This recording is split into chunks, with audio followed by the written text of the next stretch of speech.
اللہ اللہ اللہ۔ بسم اللہ الرحمن الرحیم۔ الحمدللہ آج ہماری آسان تجوید قرآن کورس کی کلاس نمبر 7 ہے، اور آج کی کلاس میں ہم پڑھیں گے مخارج کے متعلق۔ مخارج اصل میں یہ مخرج کی جمع ہے، اور مخرج کہتے ہیں نکلنے کی جگہ کو۔ چونکہ الحمدللہ ہم قواعد پڑھ چکے ہیں، حروف کی ادائیگی سے متعلق آج ہم یہ سیکھیں گے کہ یہ تمام حروف جو ہیں یہ منہ میں سے مختلف جگہوں سے، مختلف حصوں سے، زبان کو مختلف جگہ پہ لگانے سے، گلے میں مختلف جگہوں سے، دانتوں کو جہاں جہاں ہم جس دانت کو، زبان کو جہاں پہ لگا کے کسی حرف کو ادا کرتے ہیں، ان سب مقامات کی جمع کو مخارج کہا جاتا ہے، کہ ہم وہ تمام جگہ معلوم کریں جس جگہ سے جو حرف ادا ہوتا ہے۔ تو اس کے لیے زبان کے بھی کچھ مخصوص حصوں کے نام رکھے گئے ہیں، دانتوں کے بھی اور گلے کے کچھ حصوں کے بھی۔ ان ناموں کو اگر ہم معلوم کر لیں تو جب ہم قواعد ان کے پڑھیں گے کہ زبان کے اس حصے کو دانت کے اس حصے پہ لگائیں تو ہمیں بولنے میں، سمجھنے میں آسانی ہو جائے۔ تو اس حوالے سے آج کی کلاس میں ہم زبان کے کچھ حصوں کے نام جو تجوید کے حساب سے ترتیب دیے گئے ہیں ان کو سیکھیں گے انشاءاللہ، اور دانتوں کے تقسیم جو ہے تجوید کے حساب سے جس انداز میں اس کے حصے اور جو اس کے نام مقرر کیے گئے ہیں ان کے بارے میں انشاءاللہ ہم پڑھیں گے۔ تو سب سے پہلے زبان کے 6 مختلف حصے بنائے گئے ہیں قواعد اور مخارج کے حساب سے، اور ان کے 6 نام ہیں۔ سب سے پہلے زبان کی جڑ، زبان جہاں سے نکلی ہے، جو زبان کا آخری حصہ ہے منہ میں، گلے سے ذرا پہلے، اور منہ جہاں پہ ختم ہو رہا ہے اور گلا جہاں سے شروع ہو رہا ہے، تو اس آخری حصے کو جہاں سے زبان باہر نکلی ہے اس کو زبان کی جڑ کہتے ہیں، اور اس کے لیے عربی میں اقصائے لسان کا لفظ استعمال ہوتا ہے۔ اقصا کہتے ہیں کنارے کو، آخری کنارے کو، اور لسان عربی میں زبان کو کہتے ہیں۔ یہاں میں نے شکل بھی بنائی ہے اس کی، تو اس کے اندر دیکھا جا سکتا ہے کہ جو آخری حصہ ہے بالکل یہاں سے آگے گلا شروع ہو جاتا ہے، تو اس آخری 1/3 حصے کو اقصائے لسان یعنی زبان کی جڑ کہتے ہیں۔ نمبر 2، زبان کا درمیان کا حصہ جس کو وسط لسان کہتے ہیں۔ وسط عربی میں درمیان کو کہتے ہیں، تو وسط لسان 1/3 زبان کا جو تہائی درمیانہ حصہ ہے اسے وسط لسان کہا جائے گا۔ جب ہم کوئی لفظ وسط لسان سے ادا کریں گے تو اس میں آپ زبان کے اس حصے کو استعمال کریں گے۔ نمبر 3، زبان کی پشت جس کو ظہر لسان، ظہر پشت کو بولتے ہیں اور لسان زبان کو کہتے ہیں۔ اس سے مراد زبان جہاں پہ ختم ہو رہی ہے تو اس کا آخری 1/3 تہائی حصہ جو ہے اسے ظہر لسان کہتے ہیں۔ جو حروف ظاہر لسان سے ادا ہوتے ہیں یا اس کو استعمال کرنے سے، وہاں آپ زبان کے سب سے اوپر والے جو آخری جو منہ سے باہر جس کو ہم نکالتے ہیں زیادہ تر حروف کی ادائیگی کے اندر جسے استعمال کرتے ہیں اسے ظاہر لسان اس حصے کو کہتے ہیں۔ نمبر 4، زبان کی نوک، ظاہر لسان سے بھی ذرا آگے بالکل آخری کنارہ جسے ٹپ آف ٹنگ، زبان کی نوک کہہ سکتے ہیں، اسے عربی میں رأس لسان کا نام دیا گیا ہے۔ رأس جو ہے سرے کو کہا جاتا ہے، اور نوک اس کا عربی اردو میں ہم ترجمہ کریں گے۔ 4 حصے۔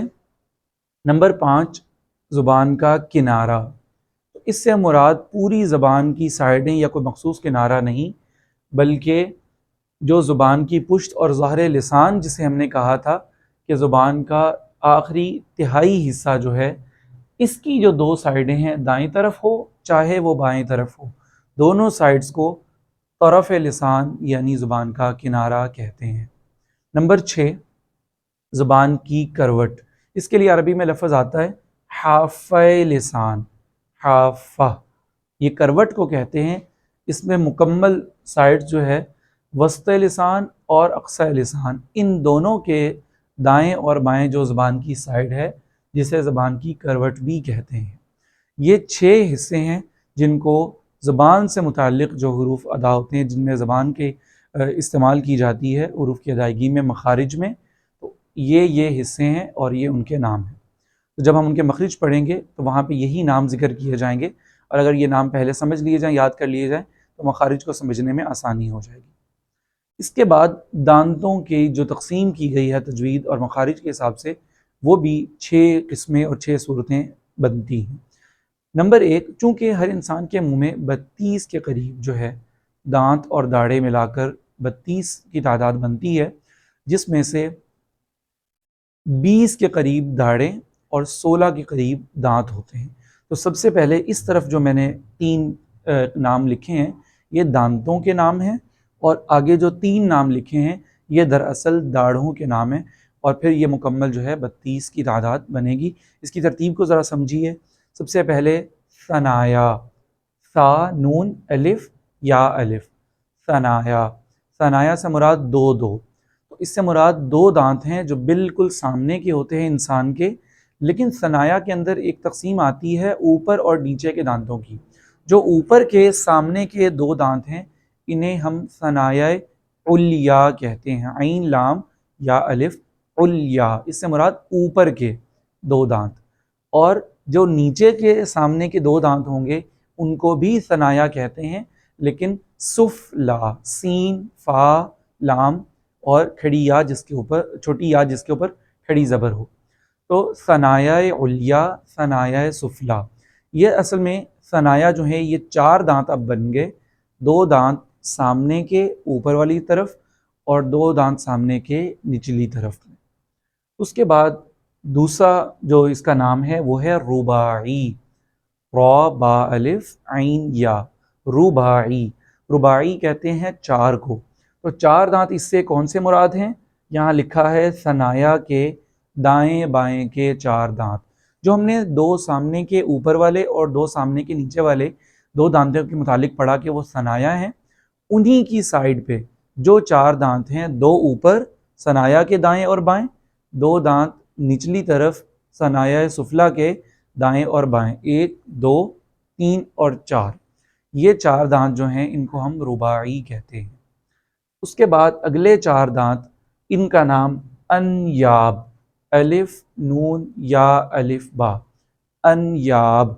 اصل میں یہ نوکیلے دانت ہوتے ہیں جو رباعی کے دائیں اور بائیں ہوتے ہیں۔ سب سے پہلے ثنایا میں 4 دانت آگے تھے، 2 اوپر اور 2 نیچے۔ اس کے بعد رباعی میں ان کی سائڈز کے 4 دانت اوپر نیچے دائیں اور بائیں۔ اب اس سے اگلے جو 4 دانت ہیں انہیں نوکیلے دانت بھی ہوتے ہیں، جن کو اردو میں نوکیلے دانت ہی کہتے ہیں، لیکن عربی میں ان کا نام انیاب ہے۔ تو اگر انیاب کے 4 دانتوں کو شمار کیا جائے تو اب یہ 12 کے قریب دانت ہو گئے ہیں۔ اس کے بعد 20 جو ہے یہ داڑھیں آئیں گی، جن میں سے سب سے پہلے ضواحک، اصل میں یہ ضحک سے لفظ بنا ہے، ہنستے وقت یہ دانت ظاہر ہوتے ہیں۔ عام اوقات میں انسان جب بات چیت کرتا ہے تو یہ 12 کے قریب دانت نظر آتے ہیں۔ ثنایا، رباعی اور کوئی چیز جو ہے کاٹنے کے لیے انیاب، اور اس کے بعد ہنستے وقت جو دانت ظاہر ہوتے ہیں انہیں ضواحک کہتے ہیں۔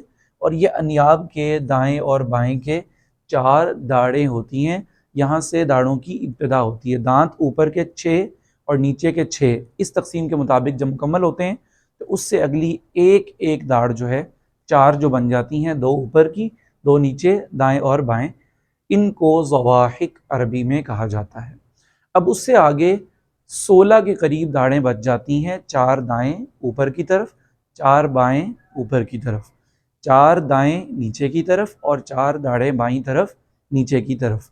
ان میں سے 3 داڑھیں اگر ہم شمار کریں تو یہ 12 کے قریب داڑھیں مولرز جن کو انگلش میں کہا جاتا ہے، ان کا نام عربی میں طواحن رکھا گیا ہے، واو الف ہا اور نون۔ اور سب سے آخر میں جو بالکل آخر پہ دانتوں کی مکمل سائڈز پہ ایک آخری داڑھ ہے، ان کا نام عربی میں نواجز ہے۔ طواحن سے اگلی 4 داڑھیں، ایک دائیں، ایک بائیں، ایک اوپر اور ایک نیچے، اس تقسیم کے مطابق نواجز آخری 4 داڑھیں بنیں گی، اور یہ ان کی ترتیب ہے ثنایا، رباعی، انیاب، یہ دانت مکمل ہو گئے، ضواحک ایک داڑھ، طواحن 3 درمیانی داڑھیں، اور نواجز آخری ایک داڑھ۔